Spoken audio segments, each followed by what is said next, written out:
उच्च कोटि के संत बाबा तुलसी। प्रसिद्ध दोहा है कि संत समागम हरि कथा, तुलसी दुर्लभ दो, श्रुत दारा और लक्ष्मी पापी के भी हो।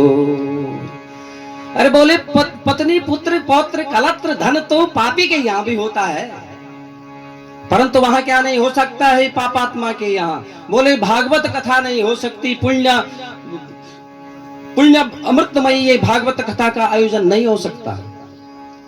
केवल इन कथाओं के आयोजन के लिए केवल धन की आवश्यकता नहीं होती, बल्कि पुण्यों की भी आवश्यकता होती है महाराज। हमने अपना अनुभव शेयर कर रहा हूं आप लोगों से। बड़े बड़े सेठ, बड़े बड़े उच्च घराने के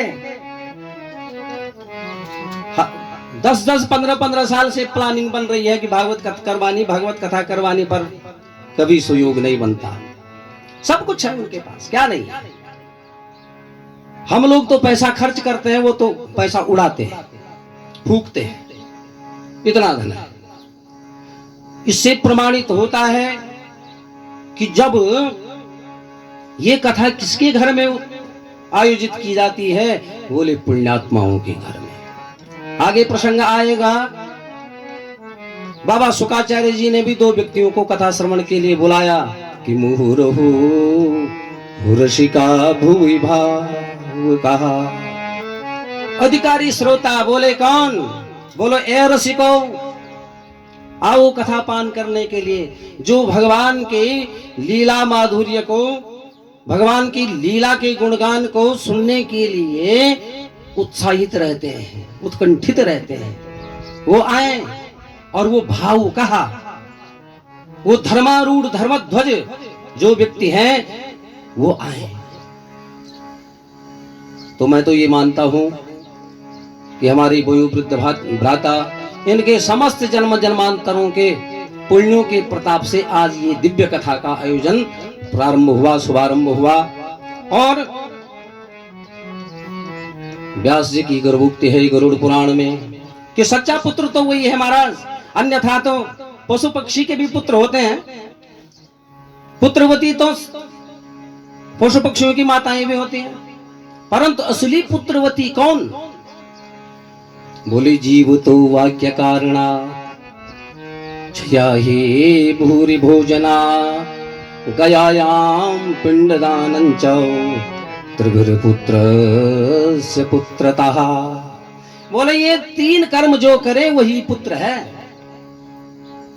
बाकी तो धरती का भार है। बोले कौन? जीव तो वाक्य कारणा। पहला कर्म क्या कि जब तक माता पिता जीवित हैं, वाक्य कारणा, उनकी आज्ञा को शिरोधार्य करें, उनका सम्मान करें, पहला। और दूसरा कर्म क्या? पुत्र के लिए पुत्र धर्म। जीव तो वाक्य कारणाच्छया ही भूरि भोजना।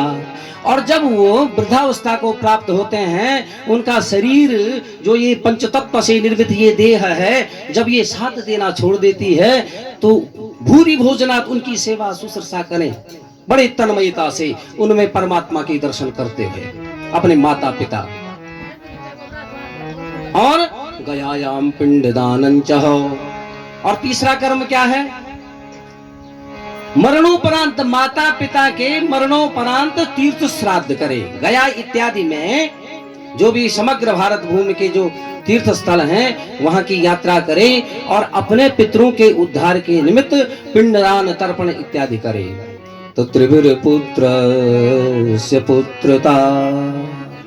महाराज जो ये 3 कर्म करता है वही सच्चा पुत्र है।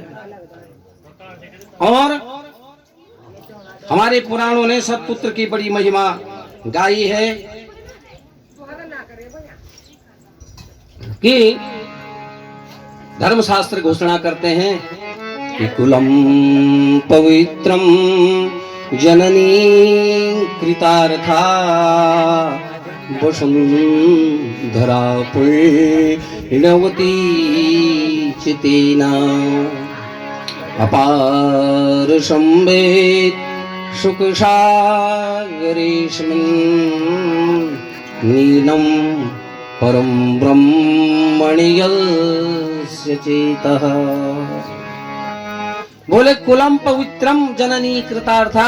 अगर ऐसा सतपुत्र कुल में उत्पन्न हो गया महाराज, तो प्रभु भक्त पुत्र पितृ भक्त पुत्र के जन्म से उस पुत्र के जन्मदाता माता पिता भी क्या हो जाते हैं? कृतार्थ हो जाते हैं। जननी कृतार्था और वसुंधरा पुण्यवती चितेना। जब सतपुत्र इस माता धरा धाम पर, इस मां पृथ्वी पर चलता है और पग पग रखता है, तो पुण्यवती चितेना। बोलो आनंद कंद वृंदावन बिहारी लाल की।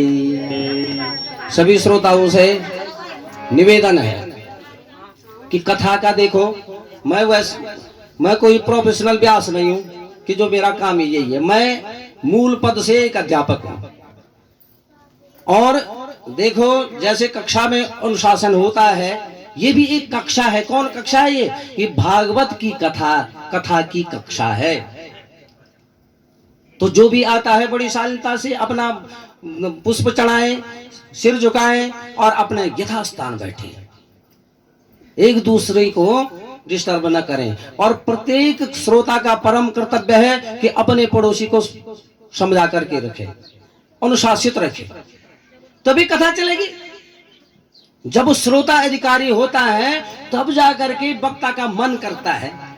वो स्मृतियां जो गुरुकुल में हमने पढ़ी हैं, वो भी गुरु कृपा से उन स्मृतियों की स्मृतियां भी आ जाती हैं। और थोड़ा नोक झोंक हुआ तो हुआ, हमारी कथा प्रसंग भटक जाता है।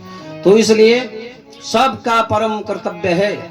देखियो कि कथायाम कीर्तमानायाम विघ्नं कुर्वन्ति ये खला कौतभ्य नरकं भुक्त्वा भवन्ति ग्राम शूकरः। मैं नहीं बोल रहा हूं, ये हमारी सनातन धर्म के धर्मशास्त्र घोषणा कर रहे हैं। देखिए, कथा सुनने से क्या होता है? पुण्य मिलेगा। पर केवल पुण्य ही नहीं मिलेगा बल्कि पाप भी मिलता है। पाप किसको मिलेगा? बोले कथायाम कीर्तमानायाम विघ्नं कुर्वन्ति ये खलाः। जो खल कह करके कथा में और प्रभु लीलानुवाद में कीर्तन में विघ्न करता है, तो कोटभ्य नरकम भुक्त्वा, बस इसका अर्थ नहीं लगाऊंगा। और भवंती ग्राम शूकरा, स्वयं आज सब पढ़े लिखे हैं, स्वयं समझ सकते हैं, तो बहुत बड़ा पुण्य है। तो मैं ये चाहता हूं कि जितने भी कथा श्रवण करने के लिए आए, सबको कुछ न कुछ प्राप्त हो। तो ऐसी दिव्य कथाओं का आयोजन इसीलिए हुआ करता है कि परमपिता परमात्मा से कुछ न कुछ हम पर कृपा प्रसाद, उनकी अमृतमयी कृपा हमको भी प्राप्त हो। बोलिए भक्तों की भगवान की।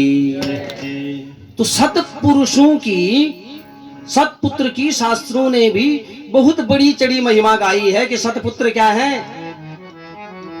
बोले सतपुत्र उत्पन्न होने से जननी कृतार्था, माता भी कृतार्थ हो जाती है, पिता कृतार्थ हो जाते हैं। और वसुंधरा पुण्यवती चाहिए ना, यहां तक कि माता पृथ्वी, ये धरती मां, ये इसको भी पुण्य प्राप्त हो जाता है। ये भी प्रसन्न होती है जब सतपुत्र इस पर चलता है, गमन करता है।